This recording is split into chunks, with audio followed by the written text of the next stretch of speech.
Greetings, school year facilitators. This is the March 6th lesson plan overview for social emotional learning. The school year program schedules are as follows. The 7th grade will have social emotional learning followed by public speaking.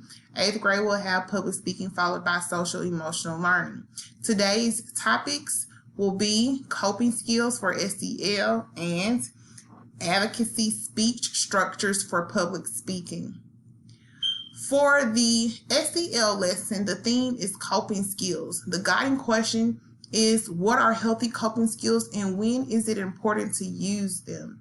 Once again, we are focusing on this topic of coping because we know that our students are entering into the assessment and benchmark phase of their school year.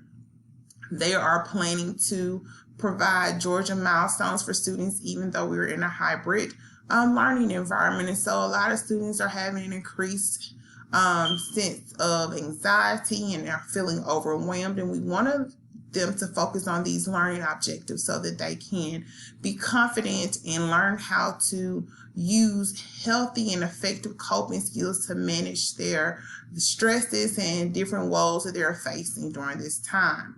The learning objectives will be to demonstrate the understanding of coping tools and when to use them. Students will be able to identify helpful coping skills that they can use during difficult times, as well as discuss the importance of coping skills and the difference between healthy and unhealthy coping skills. We do want students to know the difference between those. We know that you can cope in very effective ways, and then you can cope in ways that are, detrimental to your health and your overall well-being. The academic vocabulary is coping skills, cool down strategies, difficult emotion, helpful coping skills, harmful coping skills. You can look at this following agenda, which breaks down how the lesson plan will be implemented. However, I will navigate to the actual slide presentation, which is located under your resources, where we will go through each slide, which will also include the information that is listed here.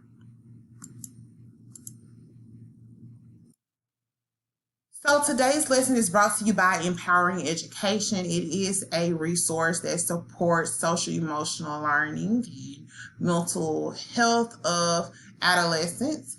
This is the coping skills module for grades 6 through 8.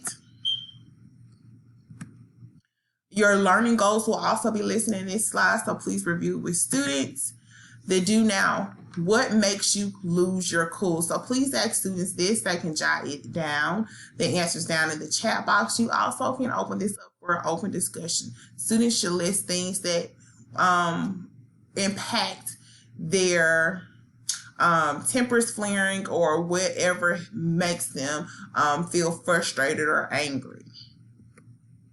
The purpose of this lesson is to know that we all get upset and we all need coping skills.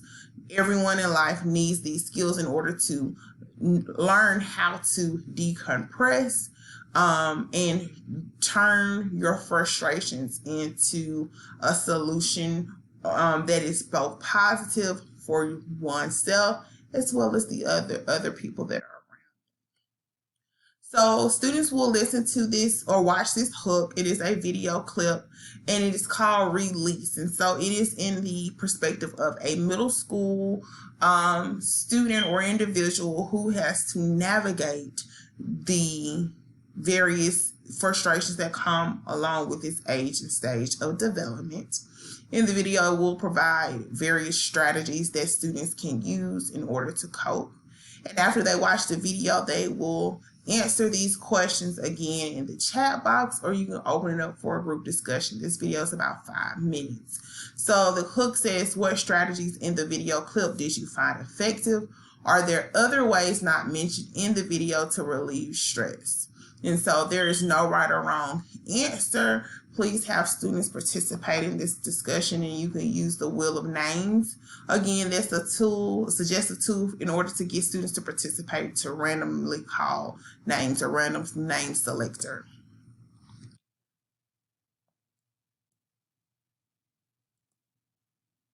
So then I want students to participate in a mindful moments. This is an activity that teaches students how to count breath. And it's a quick little SoundCloud audio, and a student actually created it and teaches you how to count breath. Hi, 1 silently. As you breathe out, think 2. Keep counting up until you reach 10. This exercise only takes about a minute to complete, and it really just teaches you how to effectively understand how to control your breathing and be reflective during that process, which is a coping mechanism in order to relieve stress. The investigate part, students will be able to navigate various coping skills or learn how to brainstorm coping skills, understanding and discussing, coming together, brainstorming and sharing out with the group, healthy and unhealthy coping skills as well. So these are activities that they will complete either as a whole group or in small groups or individually. So the first activity is coping skills brainstorm. So simply in small groups, you can divide them into groups, or you can do this as a whole group. You have students come up with coping skills, a list of coping skills that they can think of. After the brainstorm, come back as a whole class and share out lists. You can have students add their coping skills to a Padlet. Just so that students who may not want to participate verbally can actually type in their responses. Afterwards, discuss these following discussion prompts. Is it sometimes difficult to remember to use coping skills? Of course, especially when you're in the heat of the moment and you're super frustrated. Can anyone calm you down for you? The ultimate answer should be no. You are the only one who's responsible or who can really control self-awareness, autonomy, and have the executive functioning of your own feelings and mindset. So you're ultimately the one that can calm your own self down. Period. Other people can contribute to that. When you have coping skills being useful, when have coping skills been useful for you? Students can answer this. And can coping skills ever be harmful? Yes, there are a lot of various coping skills that students can do that may be harmful to them, whether students use cutting to cope. And please be mindful that during this conversation, if students are saying that they are continuously doing harmful, using harmful ways to cope, and they have not received help, you may want to jot that down, and if they say it explicitly, please report that to me, because those situations can arise. The activity 2 is the middle school scenarios. You're going to review different middle school scenarios as a class. Write down or share out what coping skills would you use. So this is scenario 1 about taking a test that you felt good about. When you get the test back, you received a grade, undesirable grade. What you feel and what coping skills would you use. The next one is about tickets to see your favorite band.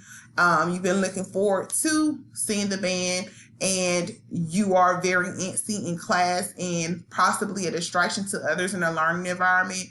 Teachers are keep telling you to calm down, trying to redirect your behavior, but you are struggling to pay attention. So how might you feel? Whether it's singled out, what coping skills might you use in order to make sure that you don't create tension between a teacher and yourself or other people in your class? The next activity, is just discussing healthy versus unhealthy coping skills. So this is a discussion. We want these students to understand that coping skills, there are so many coping skills that you may not even be aware of that are unhealthy, and maybe coming to a group forum where people are sharing like this might be an unhealthy one. You can self-reflect and say, well, hey, I may participate in this. I may not need to participate in an unhealthy coping skill, and I may need to get some support from Breakthrough Atlanta staff, from my parents, from others, in order to embody a healthy coping skill. The other question says, can you think of a few ways people your age and adults might deal with challenging situations in not so good of a way? So again, it's a discussion that may be a little bit touchy, whether it talks about people who are, substance abuse, or maybe having inner negative thoughts or exhibiting it outwardly. You want to kind of capture that. We are hopeful that, our students are coping positively, but this is the time now that they're able to differentiate what's effective and what's not. So that's just an open discussion to have. And again, please be always, as a facilitator, as a teacher, be vigilant, and you are mandated reporters. The last activity is a self-reflection independent activity. They can jot this journal prompt now in a Google Docs or share it out, but just talking to themselves about a stressful situation they experienced, they handled badly, adding what they could have done differently in order to prevent the situation from escalating. What coping skill or tool could they have used? You can ask students to share. It is not a mandatory part of the lesson for them to share. And again, this serves as the exit ticket. Once they complete this journal activity, you can ask students who would like to share. You may want to be transparent and provide a example of a stressful situation you experienced and that you may have handled badly, to serve as a model. And then you can review why it's important to have effective coping skills as your closure. And this concludes the end of the social emotional learning lesson plan overview for March the 6th.